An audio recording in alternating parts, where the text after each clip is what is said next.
So, what did you make of the F175 event in London? I think it was better than I expected. Cringy in some parts, but better in others. I think some teams utilised their stage time really well, others maybe didn't. Some waffled on a little bit too much and then just showed the same livery as last year. Overall, though, I didn't mind it, actually. Some of the music acts I could have done without, but that's just my personal taste. So just like last year, I thought we'd go over the liveries. This is not the actual cars, but even though some teams have shown off their cars, I wanted to go and look at which liveries we think are the best this year. And number 10, I have Sauber. I actually think the fade looks better than the design last year, except the fade in some of the renders and certainly on stage at the event, the fade was really weird. I don't know, it doesn't quite sit right with me. It doesn't feel like a lot of effort's been put into it. It just feels like something you could design on on one of those generic video game livery editors, you know? It's not for me. Number 9, I've put the Alpine. Now, I will caveat this. When I first saw the Alpine, I hated it because I hate the combination of the pink and the blue. I think the Alpine blue is so nice that mixing it with the pink, it breaks my heart. I would rather see it in full blue, that would be my preference, or full pink, to be honest, rather than a mix of the two. They're sponsored by BWT, though, so that's just the way it is. I have looked at it. When I was putting this together, though, I have looked at it a little bit more, and it might be growing on me, so I might switch this up later on. When I see it on track, I might be thinking, do you know what? I've been harsh on this. So we'll see. One thing I do love is the Alpine A on the back of the engine cover. I remember the Alpine A that they had. I can't remember what year it is. It was quite a few years ago now, where they had the beautiful Alpine blue with the Alpine A on the back of the engine cover. I think this one might be a grower. Now, which livery isn't a grower? The Mercedes livery. I've put that in number 8. I tell you what, I don't know. It just doesn't look nice to me. I think it looks like they've had to remove the Ineos branding on the engine cover or on the airbox. It's not there, and it screams last minute to me. There's lots of stuff going on with the Ineos company, one of the investors in Mercedes. And so it looks like they've had to remove their branding off the airbox, although it is present on the wing. So I'm not entirely sure what's going on there. I don't know. It just doesn't look nice. I like it from the front view. From the front view, I like it. But from the side profile towards the back, I just don't think it looks very nice. So I've put this in number 8. And speaking of a livery that doesn't look very nice at the back, I hate to do this to you, I've put Ferrari at number 7. Now, the reason I've done this, I know lots of Ferrari fans. I think the Ferrari red that they've gone for, that darker red, beautiful.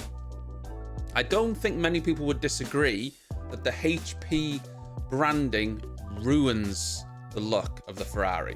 When we had the black Ferrari wing with the Ferrari written across it, oh, it was so nice. The blue, we've got basically HP on the rear wing twice. You've got it on the front wing twice. You've got it on the side of the engine cover. You've got it on the wheel brows. It's everywhere. It's even on the race suits twice. It's everywhere, and so I don't like the branding. It would obviously be much nicer if the HP was in white, but I guess their agreement for maximum money is that it has to be in blue. But the white stripe that they've put there to try and sort of offset this HP logo, it just looks like it's excessively wide. And once the HP logo is done, there's just a lot of empty space at the bottom. If that white stripe and HP logo wasn't there, I think it would be much, much higher. But I'm sorry, it really irritates me, so I have to drop it down. Then, number 6. This is where it starts to get a little bit tricky because there's quite a few that I think are there or thereabouts. I've gone for the Williams just because I like it. It's pleasing to the eye. There's nothing crazy about the design. Last year, I would argue, had a little bit more intricacies in the way that there was sort of like a mixture of blues and lines down the side of the car, but it's a lot simpler this year. They've got obviously their title sponsor, Atlassian, on the engine cover now. They've still kept that Duracell branding, which is one of the best pieces of marketing I think I've ever seen.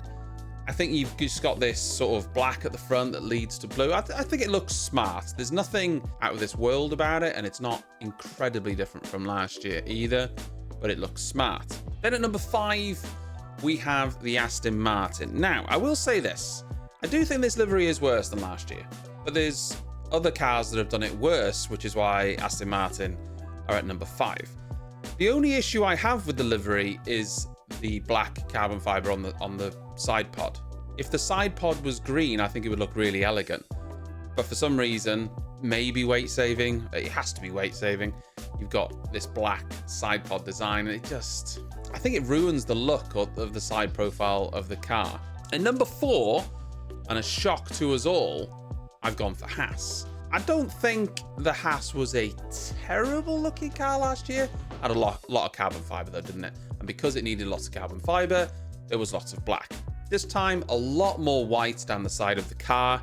You could argue that the Hadz logo on the side pod maybe would look better in red.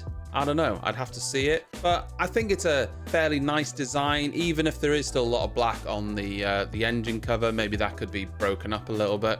But they're fortunate that the MoneyGram logo can work with the red, the aesthetic of Hadz, so that actually blends in pretty well for them. So I've stuck them in 4th. In 3rd, I've gone for McLaren. And I'm still not sure if I've got this right, because I don't mind the McLaren livery, but at the same time, there's certain elements about it that I don't like. I think I like the papaya, and I think the standout papaya is why I've put it in 3rd place, because I don't know, I think I just like the papaya. I do think the Chrome sponsors and the MasterCard sponsors maybe mess with the aesthetic a little bit, but overall, it doesn't offend me. In 2nd position, we've got the livery that never changes. I've no idea where I put this last year, but it's Red Bull. Now, Red Bull don't change their livery very rarely. There's minor changes to it year on year, but if it's not broke, don't fix it, etc. The reason it's in number 2 is because it still looks good. I think the Red Bull looks fantastic on the engine cover. They've actually got Red Bull again on the front wing, thanks to the disappearance of their sponsor Bybit. They do have another sponsor, I think it's called Gate.io. That's on the rear wing. Yeah, it is what it is. They've got Red Bull now across the front wing, which makes that look a lot better and stand out in red. It's an elegant design. They don't change it for that reason, because why reinvent the wheel when it already looked really, really nice? So Red Bull stays at number 2.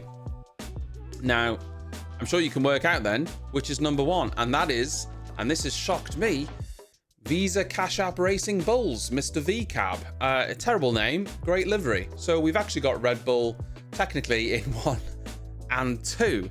I just think it looks really, really nice. I think it's maybe partly because it's such a surprise. We didn't expect them to do something sort of quite so drastic. I love that the way the Visa branding stands out in blue against the background of the white. I love the Red Bull logo and the way that works against the white. What they've done on the engine cover, where you've got the bulls breaking off from the blue, I think it just looks really, really tidy. It reminds me a lot of the Honda Red Bull livery that we had quite a few years ago. I really, really like the RB. Now, next week is pre-season testing. I'm looking forward to it. We do get to see the Aston Martin car revealed. I think it's on Sunday, and then the Mercedes Monday, Tuesday, and then we hit pre-season testing next week. I just want to give you a heads up. Sadly, I'm unavailable next week, so it's very unlikely there's going to be any videos. I'm not really going to be able to catch much of pre-season testing, which is a shame, I know, but life's changing a little bit for me. I'm doing a course, a change of career, and so that is going to be happening all next week. I'm actually learning to drive trucks. I've got my course next week. Sidebar, if that's something that interests you, I am documenting my entire journey on another channel. I'll leave that in the description, so go check that out. I do plan on continuing the Formula 1 videos, but unfortunately the way that it's gone, next week will be impacted. But I'm looking forward to watching it from afar, and the season's just around the corner, isn't it? So I'll see you there.